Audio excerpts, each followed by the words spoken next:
Hello and welcome to Religion and Life. I'm your host, Ozzie.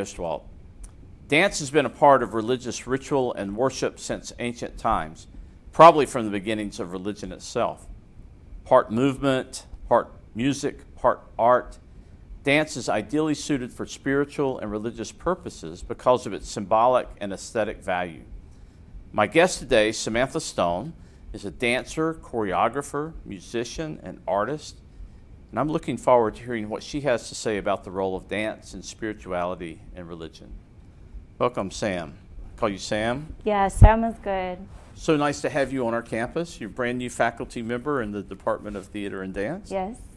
Tell us a little bit about yourself, how you got interested in dance in the first place, and where this journey has taken you. Yeah, of course. I was like most kids, I was put into dance when I was 4 years old, like tap, jazz, whatnot. Danced my whole life. I decided to keep going in college and majored in dance, studying modern dance there. And then afterwards, I moved to the Bay Area, San Francisco, Oakland, where I was choreographing and performing and doing a lot of teaching there for about 15 years. And then big changes with the pandemic, and landed myself in Salt Lake City to get a master's degree in dance, in modern dance, and taught there for a little bit, and now I'm here. Really happy to have you here. Thank you. What is it about modern dance that drew you to that form over others? I mean, logistically, most college programs teach modern dance. Okay. That's changing a lot right now, but at the time, that's what was offered, to either study really modern dance or ballet, and I was more into modern dance than ballet, though I didn't know a lot about it. And now I'm just so happy that I found like the form that I was meant to be in all along, because it has room for expression and improvisation and embodiment, and you get to roll around on the floor. That's right. Yeah. So you mentioned improvisation. I want to come back to that a little bit later. Sure. But my perspective is that modern dance gives you more freedom than classical or ballet, or For sure. And you like that. And of course, that kind of freedom of expression is important, I think, when it comes to talking about dance and spirituality. So we'll get to that as well. Okay. You're a very creative person. We were talking earlier. You sing and you play the piano, you play the guitar, and of course you choreograph. I can't imagine what that would be like. But do you think there's a connection between creativity and kind of a spirituality or a spiritual approach to life? Is there some sort of coordination there? Yeah, I mean, I don't think I would have originally used the word spirituality to describe being in a creativity receiving state. Mm-hmm. But the more I learn about spirituality and learn about other cultures' approach to it and stuff, and relate it to my own, I think, okay, there's this omnipresence something, and it's my job as a creative maker, as a choreographer, to catch it, or to be receptive to it. And it's inexplicable, and it's a guide of sorts, and I feel it connects me to other people, other places, other ideas, other. Right. Yeah, and so as an artist, like it's sort of my job to be ready to receive creative essence or spirituality. In that way, I think that they might enter. Well, the way you've described creativity is something that originally is external to you, that you have to be open to and receive. I mean, that in itself is maybe a different way of thinking about creativity. I guess I've always thought of it as an internal impulse. Yeah, I think it's both. I think Okay. it's both. We were talking about this before, but for me to receive creativity, I like to think of it that it's already there, and that already there could be around me or it could be like inside me. Either or, and I just have to be ready to receive it and get the message through. Yeah? Yeah.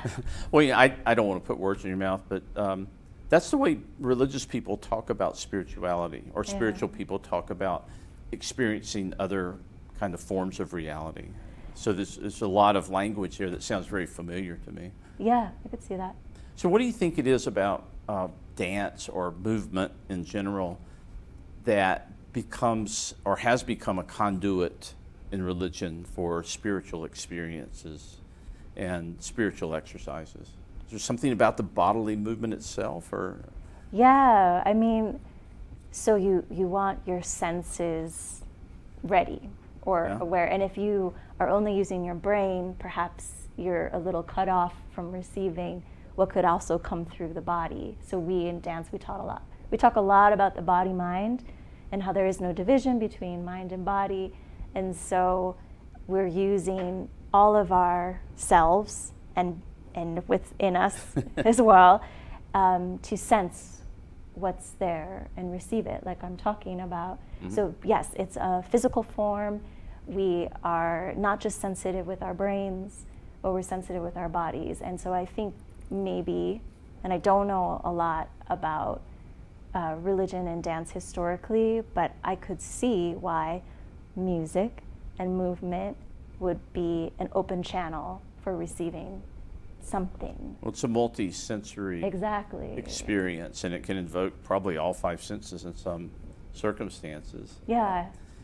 Yeah, and this kind of body-mind tension that you mentioned, and you said that you teach in dance that the body and the mind are not separate, can't separate them from one another, they work together. In many religions, that is kind of the basis of envisioning the human condition, but in other traditions, like some forms of Christianity, there is this kind of suspicion about the body, and there's this division between the body and mind. And that seems like a kind of a natural thing, and it's probably no mystery that those traditions don't particularly like using dance in their tradition. Yes. Yeah. Yes. Does that make sense? Yeah. Yeah. I mean, I've read lots on that, on like quieting the body, not expressing the body, keeping still, especially in women. I've read a lot of that, like that the body is dangerous and provocative, right, etc. And that is not true about my form, but maybe it could be one of the reasons, since there are so many popular points of view, both religious and political, that don't celebrate the body, right, and like to confine it. Why dance maybe isn't as celebrated as much as a cultural and social form. But that's not universal. It tends to be in conservative forms of particularly monotheistic religions, it seems. Yeah, but I find some of those to be laced into a lot of different institutions, and I see. Yeah, so it shows up. It definitely shows up. Yeah, so that prejudice against the body has not always been there in historical religious traditions, because we find examples throughout many traditions of dance being used to either pay homage to the gods or to invoke their presence, right? Dance, and maybe this goes back to the body connection, dance has often been used in religion with fertility rituals. Mm-hmm. Right? So there is this kind of sense in many traditions that dance somehow connects one to the divine. Yeah. Yeah. Is that the body thing? And maybe you can say something about fertility rituals, because that seems to be the one where it comes up the most often. I don't know anything about fertility Right, rituals, that's right. But I yes, of course, there are lots of different communities that use dance, that use it as part of life. It's not even separate. It's not like an art form or a entertainment form. It's like part of every day, and they think of it that way. Yeah, it's my understanding. And in these traditions, those are the ones that view life and sacredness as one and the same, not as two different things. The profane and the sacred being sacred. Yes. The sacredness underlies everything that we do. Yeah, I think that's really interesting. I understand that concept, but I had never really connected to it until more recently, that there is not a divide between the spiritual and the secular, that they could function together. And that's an exciting idea to me. Yeah. One of the traditions where we find this kind of, still today, this sort of sacred and secular unification in the worldview is in Hinduism. And I've got a neat picture here, our first image from a Hindu ritual, and dance has been a very important part of Hindu worship since ancient times. But Hindus tend to embrace bodily movement as a way of experiencing their spirituality, because there is this kind of connection between the sacred and the sensual, the sacred and the secular. These are beautiful images. I don't know if there's anything you see there that looks familiar to you in those bodily postures. No, I'm not as familiar with these forms of dance, but to see them, to see a representation in a statue that is movement is very cool to me. It is. It's really not something that first comes to mind when you think about contemporary religious traditions, is it? Right. Yeah. I've got a second image here that maybe, well, it's not a very clear image, but you can kind of see what's going on here. These dancers are from the Sufi tradition of Islam. They're called the whirling dervishes in popular parlance.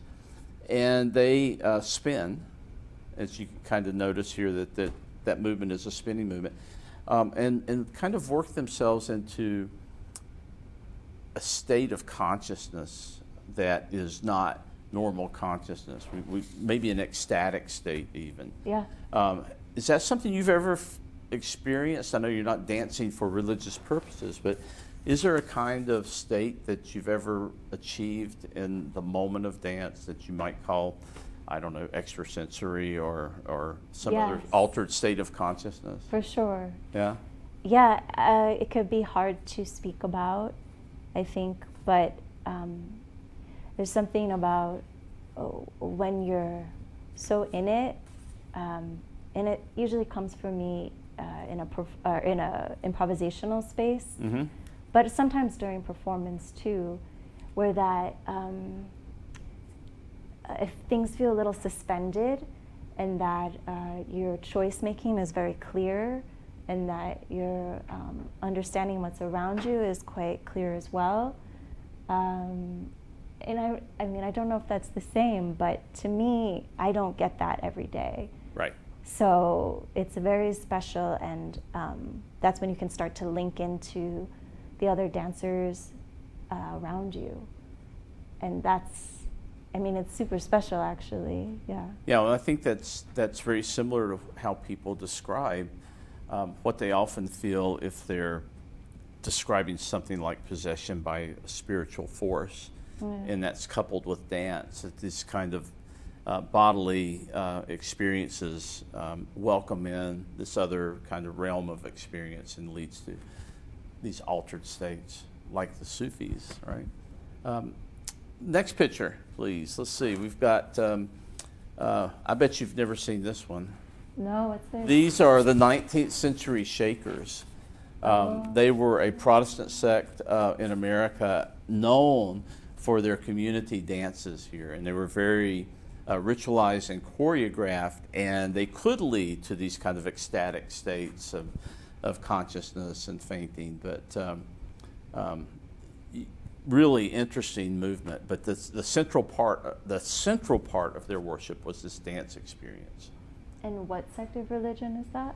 It was a Protestant sect from England. Okay. A woman named Anne Lee founded the Shakers, and they practiced communal households, and they practiced celibacy, which is a little bit of a disconnect given that their main kind of religious worship was based on dancing and bodily movements. But very, very interesting group.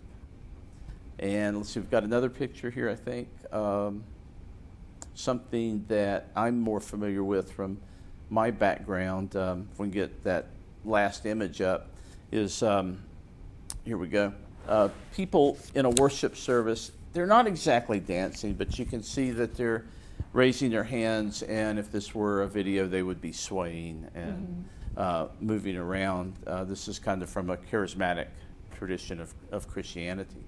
And bodily movement in that tradition is supposed to be a sign of spiritual possession. Huh. So it's all over religion, this idea that there's a connection between movement, spontaneous movement, altered states of consciousness, spiritual possession, and so forth. Yeah.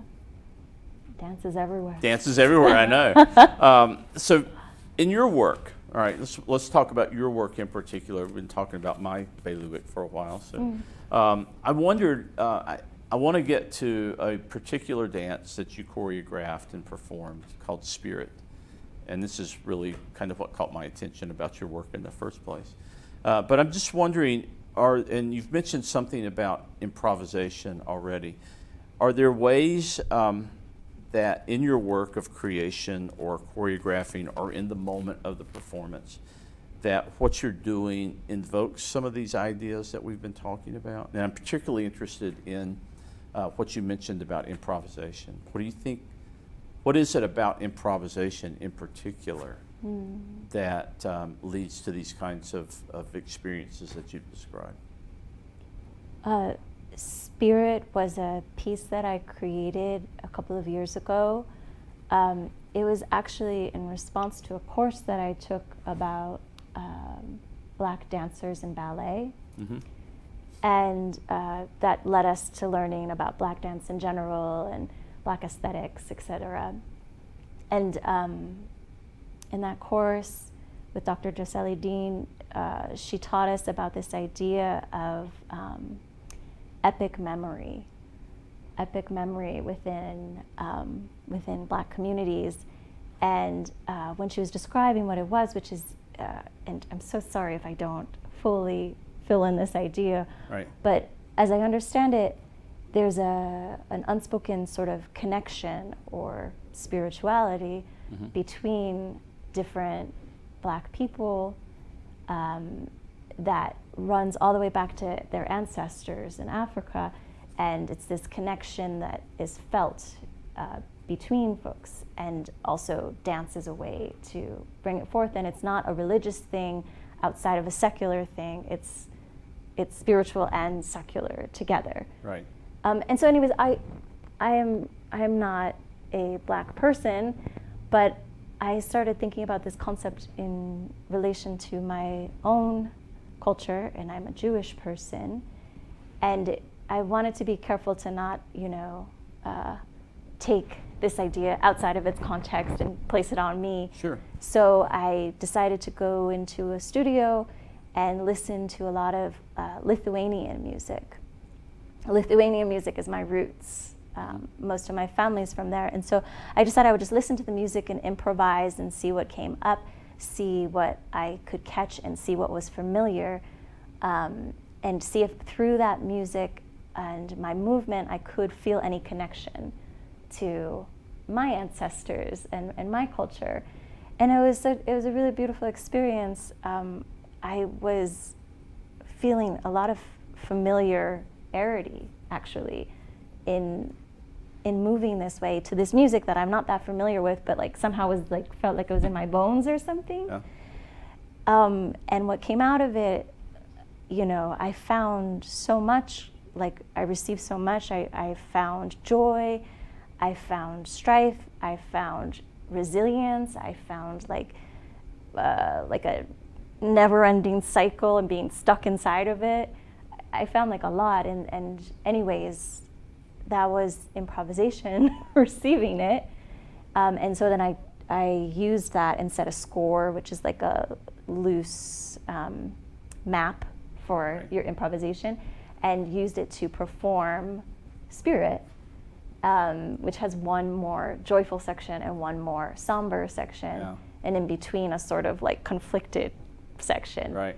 And yeah, anyways, I don't know if I just answered your question, but yeah, I think you did. Okay. There was it came through the improvisation, right? That Yes. you felt all these things, that you experienced these things. It's connected to your own experience of your Jewish roots and Jewish identity. Yes. And I think, what you're describing, this deep memory, this deep ancestral, cultural memory is I think it is deeply rooted in African traditions, but it's also deeply rooted in the human condition, right? So if it's dance that helps us find that, or religion, or spirituality that helps us find that, it seems to be much the same process to me. Yeah, I was surprised. I was trying to be honest about this approach, and then it was weird. I took it to perform it, and it changed. I mean, it changes because in the studio by myself, it was more like a practice. Yeah. And then when I performed it and people were watching me, it just added like a new level of, I don't know, it started to feel a little more political actually. But yeah, it started as a practice. Yeah. The purpose was a practice. Do you mind if we watch just a short clip of your first performance of Spirit? Yeah. And you can talk about Sure. We've got about a minute and a half of it here. And I think this was the, so let's watch this here, and I'll just shut up so we can kind of watch what you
All right, so first of all, you should be very proud of that.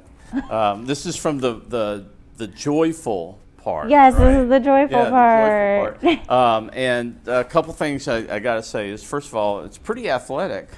Oh yeah. Yeah, right. There's a lot of physicality. Yes. In this dance, and I guess that's a characteristic of all dance, but particularly modern, maybe.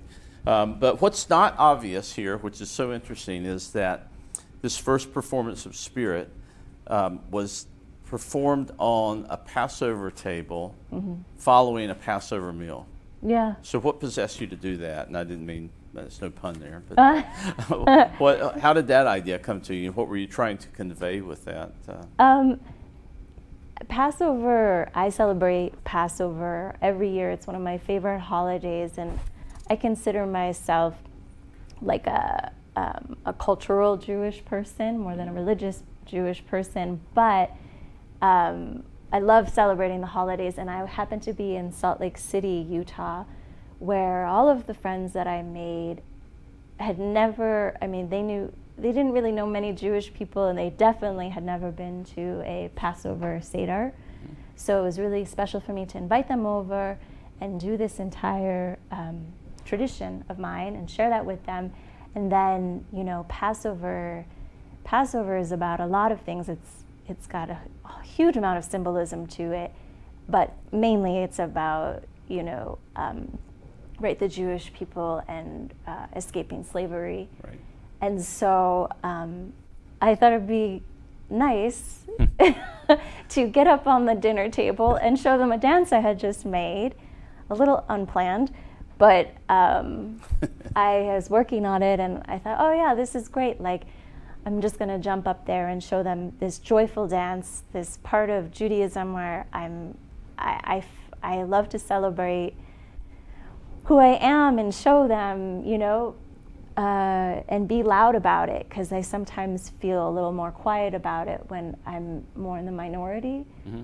And so it was great. And everyone should know that it's not normal to get up on your Passover dinner table. This is not the typical Passover celebration. Yeah, I get No, that. This is artist meets Passover. The artist meets Passover. Yeah. Well, it's real. So you're in Salt Lake City, in the middle of the Mormon country, right? Yeah. Church of Jesus Christ of Latter-day Saints, performing a table dance at Passover for non-Jews.